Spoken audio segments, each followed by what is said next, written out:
Once upon a time, Cody Coupon carried discount wand prop into coupon spell counter set because Coupon Wizard had apparently become a tiny household ceremony.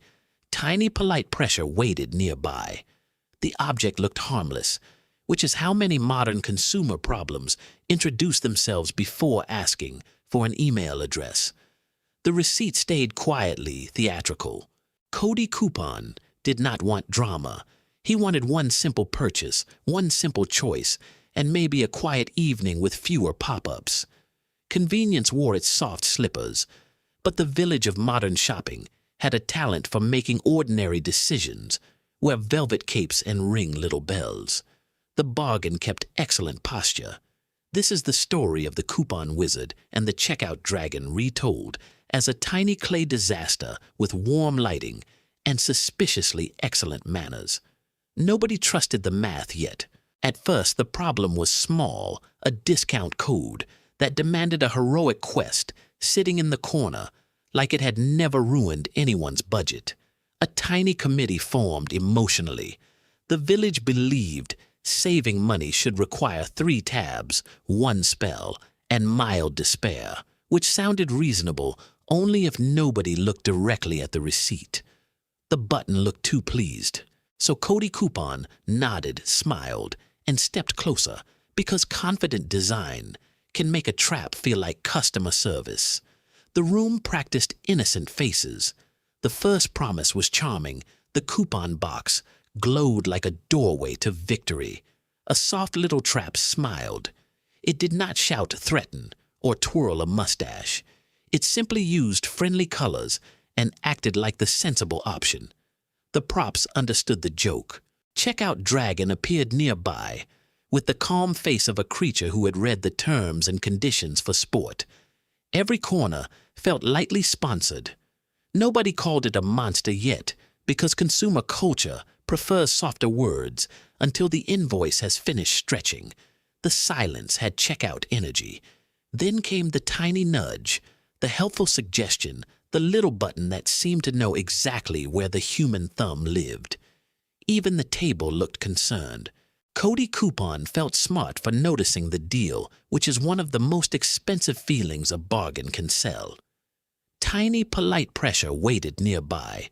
One more click became one more choice, and one more choice became a hallway with cheerful lights and no obvious exit.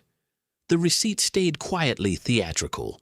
The village applauded convenience, because convenience is beloved when it arrives before the consequences have put on shoes. Convenience wore its soft slippers.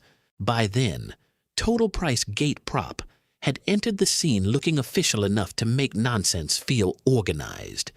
The bargain kept excellent posture. It was not evil.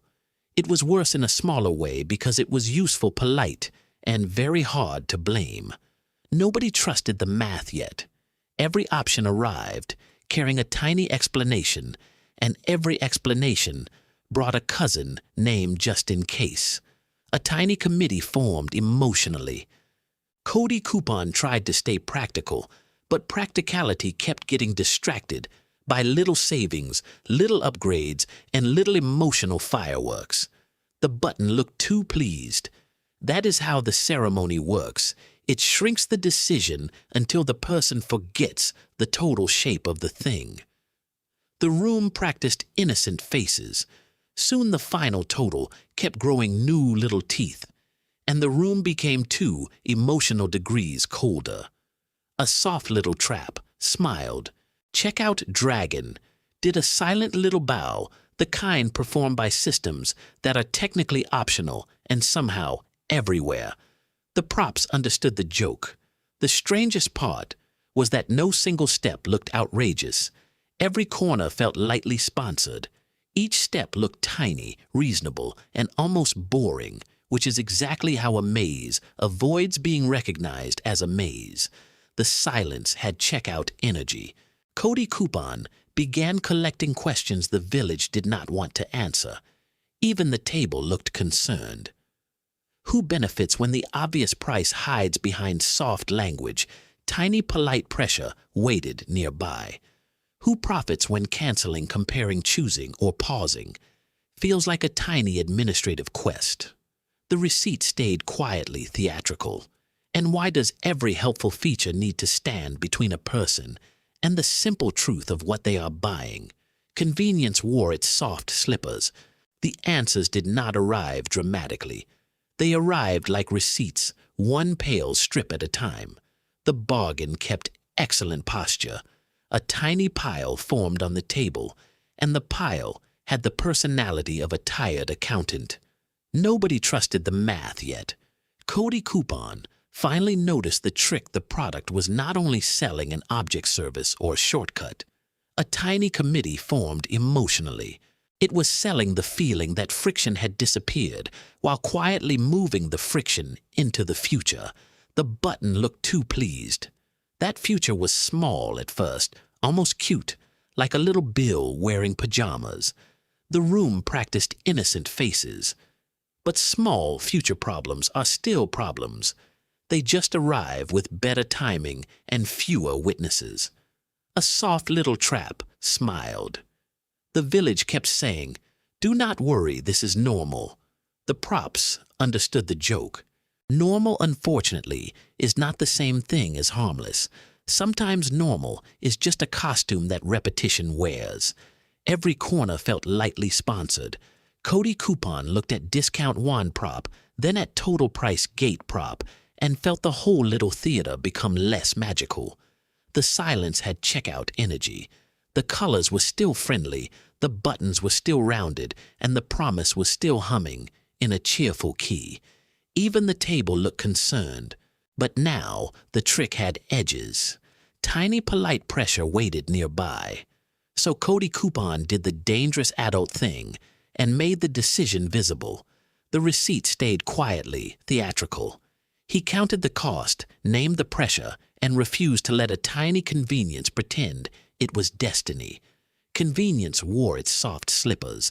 The room did not explode because most consumer spells are weaker when someone turns on the overhead light. The bargain kept excellent posture. Checkout dragon shrank a little, not into nothing, but into its proper size, a tool, not a ruler. Nobody trusted the math yet. The village grumbled because it loved a good ceremony and hated a boring, clear answer. A tiny committee formed emotionally. Still, something useful happened. The choice became a choice again. The button looked too pleased. Not a lifestyle identity, not a secret test of discipline, not a maze with a checkout button wearing a crown. The room practiced innocent faces, just a choice sitting on the table beside a person who had finally stopped performing for the purchase. A soft little trap smiled. That was the tiny miracle hidden inside the mess. The props understood the joke.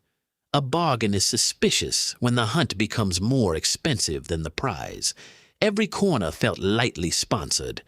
After that, Cody Coupon still bought things, because this is a fable, not a cave-dwelling manifesto.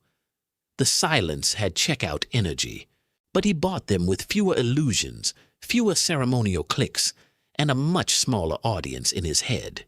Even the table looked concerned, and somewhere in Dragon Checkout Bridge, Set the Wand saved 7 cents and retired from public life, which was embarrassing for everyone except the truth. Tiny polite pressure waited nearby.